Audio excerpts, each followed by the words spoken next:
Chris Carpenter here with Let'sMakeRobots.com doing a review of the Gadget Gangster Propeller Platform USB. And I thought, what the hell, let's record this outside.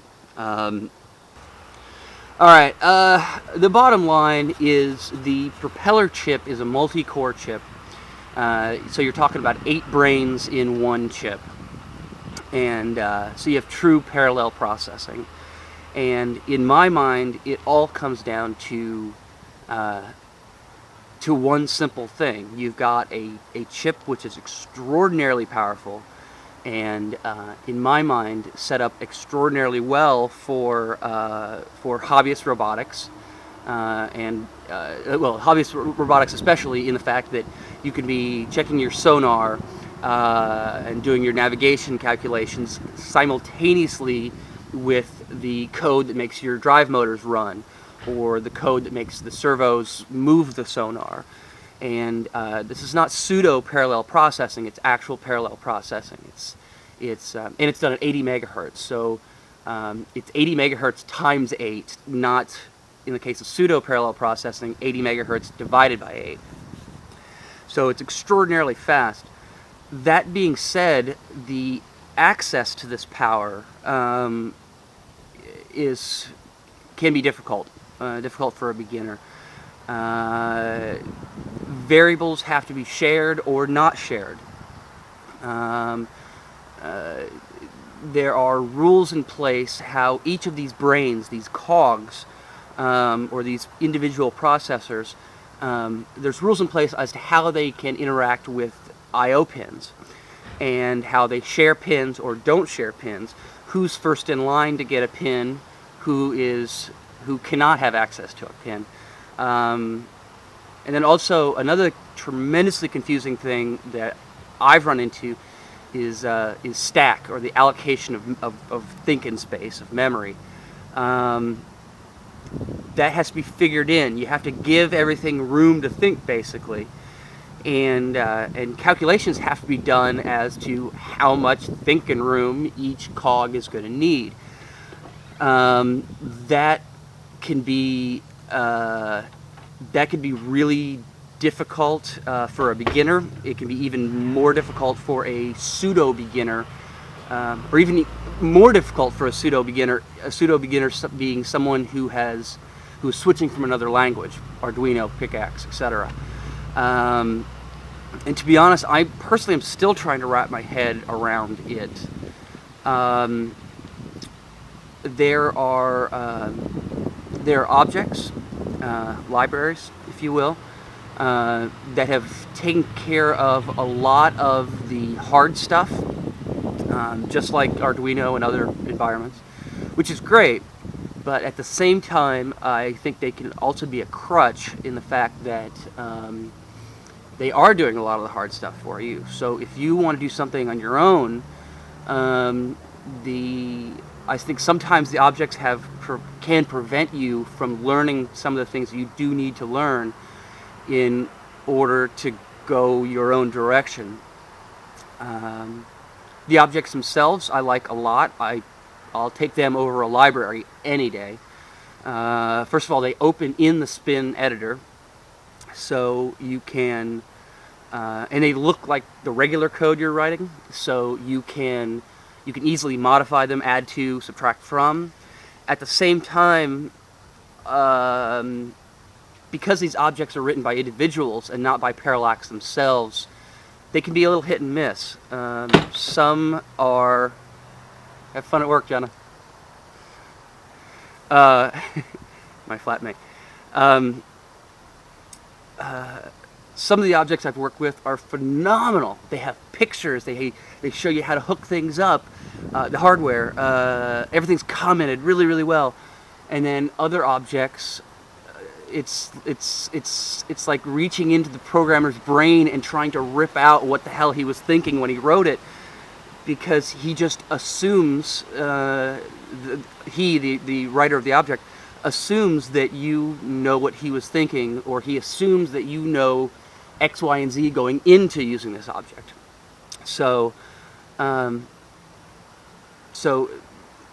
objects can be a little hit and miss, and they can be a blessing and a curse. Information in general with parallax can be a blessing and a curse. They're great tutorials. They actually have kind of a kit with real step-by-step tutorials to learn everything in a very systematic way, which I love. But even that, even the I think it's the Propeller Education Kit, even that itself was sort of buried in kind of folder after folder after folder within the main spin download, and I didn't even find it until after a few weeks of working with Propeller.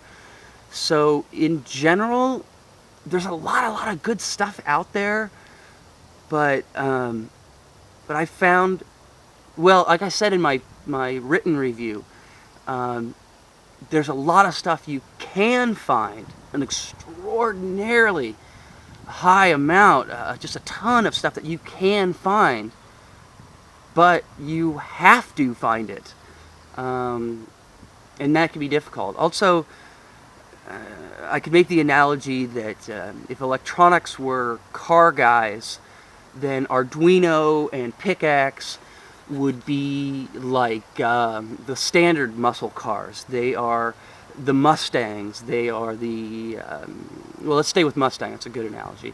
And so there's a lot of information out there on Mustangs. It's a very standard car. It's been around forever. Propeller people are like people who drive DeLoreans.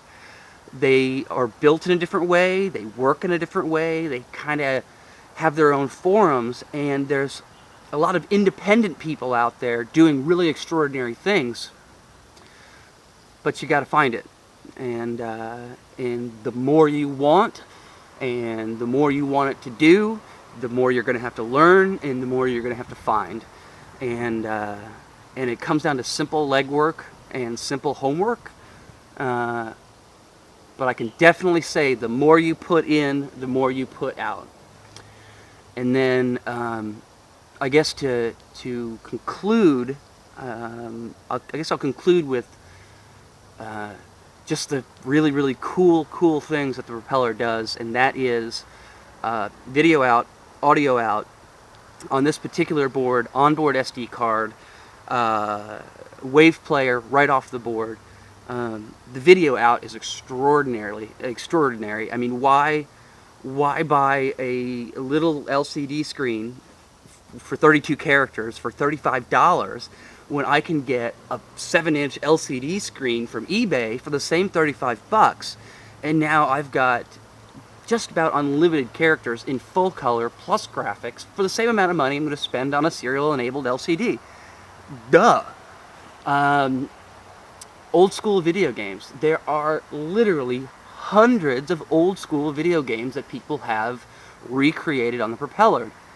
As a matter of fact, Gadget Gangster sells a El Jugador, a shield, a module that allows for the plugging in of old school Nintendo Entertainment System controllers, which is awesome. I've been playing Spy Hunter non-stop. It's fantastic. I've been playing Tetris non-stop. It's fantastic. So that's not only cool, but it's practical in terms of just getting information out of the chip. If you want to review your data coming out of the chip, you've got text on screen, you've got graphics on screen, you've got, that's just really cool. The ability to plug in a keyboard and a mouse. I will admit it's hard to find a PS2 mouse nowadays, but you can find a USB mouse with a PS2 adapter. But they literally they just plug right in with maybe a couple of resistors, and you have a mouse that works on your LCD screen. It's cool. It's extraordinarily cool. So in a nutshell, the chip is awesome. The board itself, the Propeller platform from Gadget Gangster, is an awesome board. I think it's 1,000 times better than the Parallax version of it with the same chip. It's well made. It has an on and off switch I love. I thought the SD card was a little wonky. I thought the reset button was a complete piece of crap. and more on that in my text review. But overall, I thought the board was a great board with just two little components that I kind of had a small issue with. And again, like I said, you get out what you put into it. Substantial learning curve, but you get something after that learning curve. So overall, I'm going to give this board I'm going to give the board itself, that's the Gadget Gangster Propeller Platform USB, I'm going to give it a solid 9. It's a good board. It does exactly what it says it does. The modules are many and good. The Propeller chip itself and Propeller in general, I'd give it about an 8 or an 8.5. More so because of the documentation, less than the chip. So overall, the whole thing, we're looking at what, like an 8.5, 9. It's a damn good board. It's a damn good chip. Period. I like it. I like it bunches, and that's it. So there is far more information within this review at letsmakerobots.com. Just go to the top, click reviews, and you will find this review with a lot more information, a lot of links. Please visit gadgetgangster.com for all your Gadget Gangster needs. Ding! And see what information he has there. Nick himself is a personal friend. He's a stand-up cat. He's a good guy. Has been extraordinarily helpful to me personally and to me as a customer. So and is a small businessman in here in the States, and so should be supported. So oh, and I should add, because this is a personal one for me, but I think it's really important, and I'm amazed at how many times I'm saying extraordinary in this video. But extraordinarily important. The Gadget Gangster Propeller platform was designed and assembled in the great state of California, here, believe it or not, in the United States of America. So, and the taxes thereof were paid here in America. So who says we don't make things here anymore? I think that's great. I don't think we make enough stuff here. So I think that's awesome. As a patriot, I think that's awesome. So again, this has been Chris the Carpenter with letsmakerobots.com doing a review of the Gadget Gangster Propeller Platform USB. Ting! Whew. I actually think I got through that one in a decent amount of time. Let's see.